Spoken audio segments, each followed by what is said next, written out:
को सब्सक्राइब करें और बेल आइकन जरूर दबाएं। मुंबई में निजी बैंक में कार्यरत सलूम्बर जिले के युवक की संदिग्ध परिस्थितियों में मौत हो गई।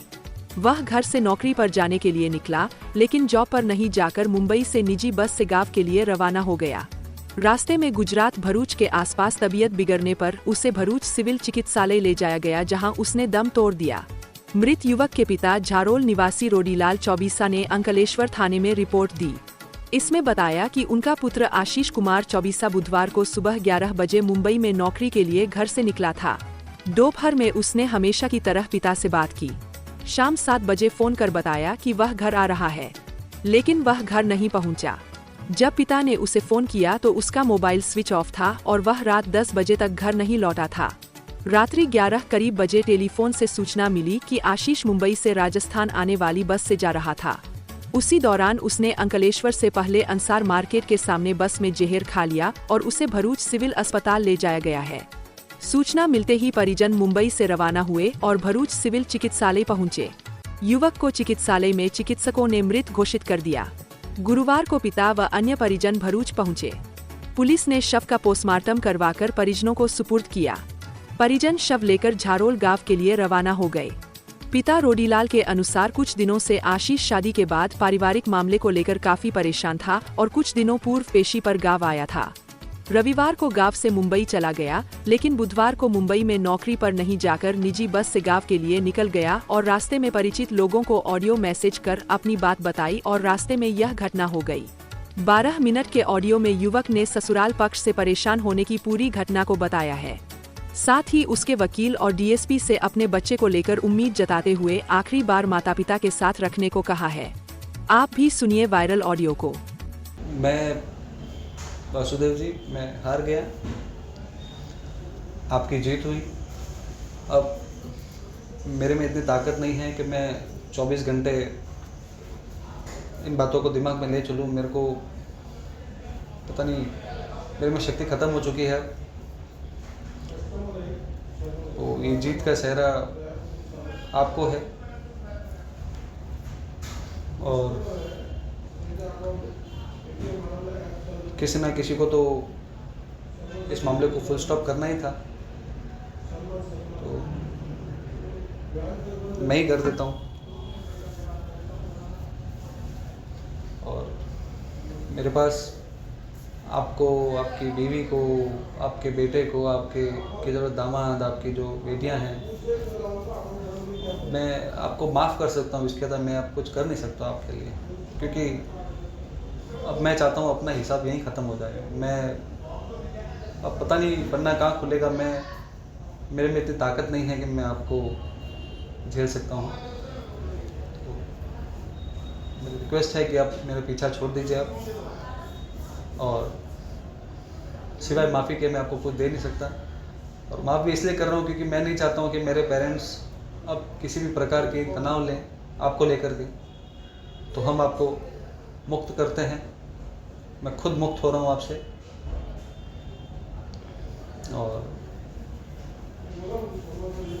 बस मेरे को थक गया हूँ आपसे। अब मैं आपकी जो शर्तें हैं रोज़ मेरे लिए होती हैं कि ये करो तो मैं बेटी भेजूँगा, वो करूँगा तो बेटी भेजूँगा, मेरे में अब शक्ति नहीं है। और मेरी वाइफ के लिए सिर्फ एक ही मैसेज मैं दे सकता हूँ कि जो करना है करना, दूसरी शादी मत करना। क्योंकि मैं भी किसी का नहीं हुआ, बहुत इंतज़ार किया, अब नहीं होता, पर मत करना। मेरे जीवन में कुछ प्रभावशाली लोग हैं जो करीबी हैं, उनके लिए मैं मैसेज देना चाहता हूँ। मेरे पेरेंट्स, शायद भगवान शिव ने और पार्वती ने गणेश की जितनी अच्छा पालन पोषण नहीं किया, उतना मेरे माँ बाप ने मेरा किया। मैं आप दोनों का दोषी हूँ। जब वक्त आ रहा है आपकी सेवा करने का, मैं आपको धोखा दे रहा हूँ, क्योंकि आप मेरी तकलीफ़ बहुत अच्छे से जान रहे हो। पिछले 10 सालों में मैं कुछ रहा नहीं हूँ, मैं ज़ीरो हो गया हूँ, क्योंकि मैं सिर्फ शारीरिक रूप से ही जिंदा हूँ, मैं मर गया हूँ। तो अब मेरे में बर्दाश्त शक्ति ख़त्म हो गई है। इस जन्म का ऋण जो है मैं उतार नहीं पाया, और मैं सिवाय माफ़ी के आप दोनों से कुछ मांग नहीं सकता हूँ, जिसका मैं हकदार भी नहीं हूँ। मैं जानता हूँ मुझे माफ़ी आप तो कर दोगे, पर ऊपर वाला नहीं करेगा।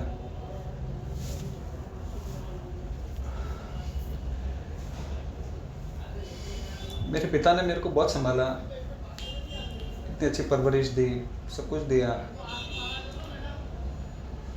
मैं कभी जीते जी आपको बोल नहीं पाया कि मैं आपसे बहुत प्यार करता हूँ, आपकी बहुत कदर करता हूँ। जब मेरे सामने वासुदेव ने आपको उल्टा बोला, आपने मेरे लिए 50 लोगों के सामने गरज की, तो मैं वही ख़त्म हो चुका था।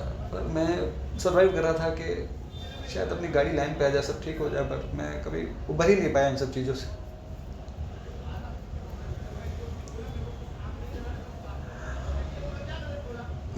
मेरी मम्मी और मेरे बीच में एज डिफरेंस ज़्यादा नहीं है, 20 साल का होगा मेरे ख्याल से, 18-20 साल का। तो मेरी मम्मी मेरे साथ हमेशा दोस्त की तरह रही। मेरे बोले बिना कुछ वो समझ जाती है। अभी भी उसको 2-3 दिन से पता है कि मैं अपसेट हूँ, कुछ ना कुछ मेरे दिमाग में चल रहा है उल्टा-सुल्टा। वो ऑटोमेटिक बीमार हो गई है, मैं जानता हूँ इस चीज़ को।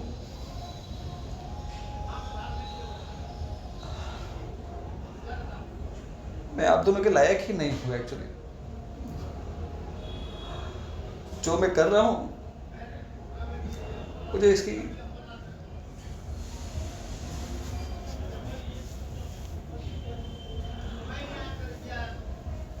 लिए कहीं जगह नहीं मिलेगी, मैं जानता हूँ।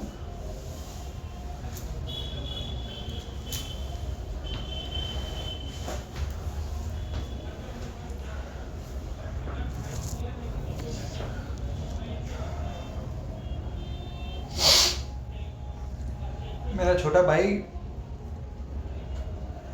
लक्ष्मण नहीं, पर लक्ष्मण से कम भी नहीं है।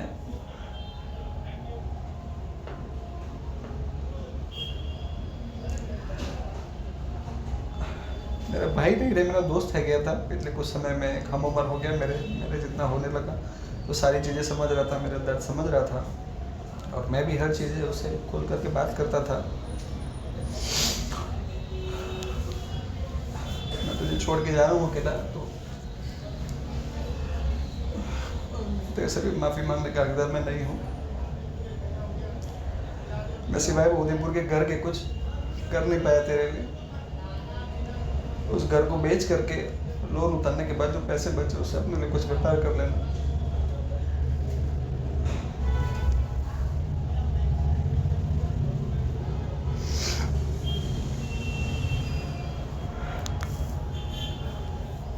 मेरे बहनोई चिराग जी, बहनोई बाद में पर नहीं, आप मेरे बचपन के दोस्त हो।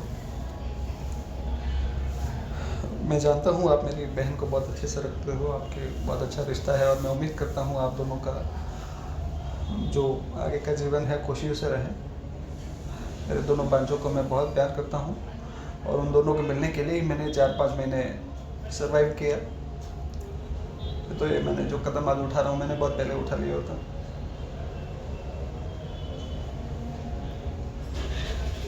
मेरा बड़ा परिवार है, मेरे बड़े पापा, बड़ी मम्मी, जिनको जीजा कहता हूँ, उनको भी ईश्वर साक्षी है। उन दोनों को मैंने कभी मेरे माँ बाप से कम नहीं समझा।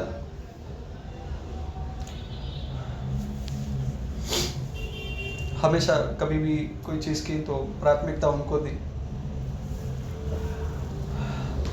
मेरे 2 बड़े भाई, हमेशा मैं राय लेता हूँ, पिछले 8 साल से 9 साल से दोनों भाई मेरे हर फैसले में मेरे साथ में रहे।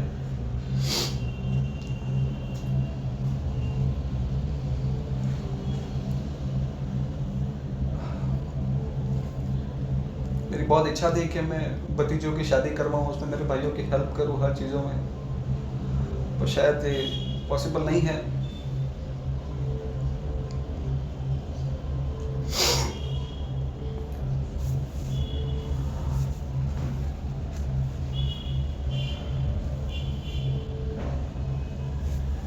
मेरी मामा की बेटियां जिनसे मैं बहुत बातें शेयर करता हूँ,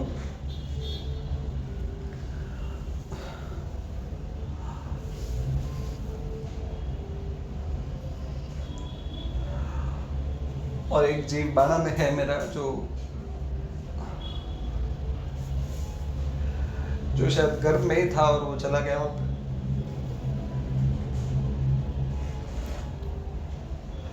मेरी बहुत इच्छा थी कि वो आ जाए, उसको लाने के लिए मैंने हर प्रयास किया।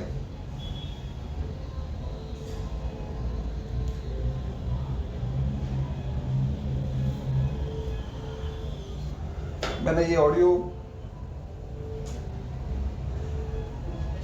लोगों को सुनाने के लिए नहीं है, मैंने इसीलिए बनाए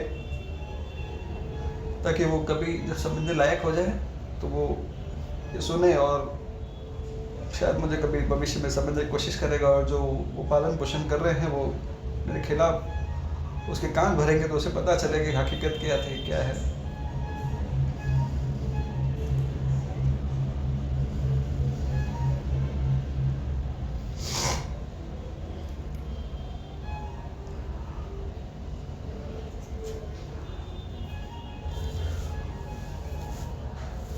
मैं क्या ही कहूँ उसके बारे में, मुझे कुछ समझ में नहीं आता। आखिर के कुछ समय में मेरे वकील श्री एडवोकेट केवललाल जी चौबीसा, केवललाल जी पटेल सॉरी, उन्होंने मेरे को बहुत समझा और किसी लालची वकील के तरह नहीं, और एक अपना बुजुर्ग के नाते मेरे साथ हमेशा खड़े रहे। मेरे को कानूनी प्रक्रिया में ऊपर रखा पिछले 1 साल में, और हमेशा यही सोचा कि इस लड़के का अच्छा हो जाए। और आपसे बहुत प्रेम हो गया दादा, मेरे को बहुत करीब रहे हम, और आप दोस्ती हो गई आपसे, और बहुत अच्छी यादें हैं जो मैं लेके जा रहा हूँ अपने साथ में, वो अंतर रखती है मैंने। चांदमल सिंघाड़िया जी, डीएसपी सराड़ा, पिछले कुछ समय से आपसे भी नैतिकता के कारण अच्छा रिलेशन रहा, अच्छे दोस्त बन गए मेरे। आपने भी मुझे समझाया, समझाने की कोशिश की, हम काफ़ी करीब आए। और आपसे और केवललाल जी से एक रिक्वेस्ट है कि जो मेरा बेटा है बाणा में, उसको मेरे माँ बाप के पास सुपुर्द करवाने में मदद करें, क्योंकि जो मेरा साला है वो आज नहीं तो कल शादी करेगा, और उसका पालन पोषण वो नहीं कर सकता, अच्छे से नहीं रख सकता। मैं इस चीज़ को जानता हूँ। जो ये सुनी मेरी बातें, जो सुन रहा है या सुनेगा, मैं माफ़ी के काबिल नहीं हूँ, पर मेरे को माफ़ करना, क्योंकि अब मेरे लिए मैं बर्दाश्त नहीं कर सकता इन सब चीज़ों को। मैं थक गया हूँ। मैं मेरे माँ बाप का दोषी हूँ, और मैं मेरे पेरेंट्स से, मेरे परिवार से सिर्फ इतनी ही रिक्वेस्ट करूँगा, मेरे को माफ़ कर देना। जय श्री राम।